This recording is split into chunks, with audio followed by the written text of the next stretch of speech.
దేవునికి స్తోత్రం.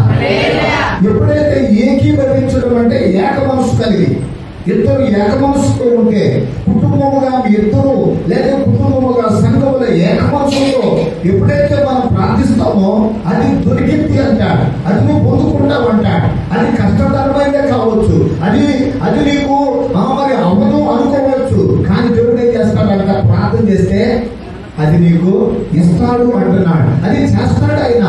ప్రార్థన వలన దేవుడు ఏం చేస్తాడయ్యా అంటే అట్టి కార్యాన్ని జరిగిస్తాడు. అది మనుషులకు అసాధ్యమే కానీ దేవునికి సాధ్యం. దేవునికి స్తోత్రం. కాబట్టి ప్రార్థన అంటాడు, వారు ఇద్దరు కూడా ఏకీభవిస్తున్నారట, ఏక మనసుతో ఉన్నారట. ఏక మనసుతో ఉంటే అది వారికి దొరుకును అంటారు. నిజంగా నేను పొందుకోవడానికి దేవుడిలో ఏక మనసు మనం కలిగి ఉండాలి. ఏక మనసు మనం ఎప్పుడైతే ఉంటుందో దేవుని మీద మన మనసు పెడతామో మరి అప్పుడు ఖచ్చితంగా మన ప్రార్థనకు జవాబు వస్తుంది. ఏక మనస్సు అన్నాడు. దేవునికి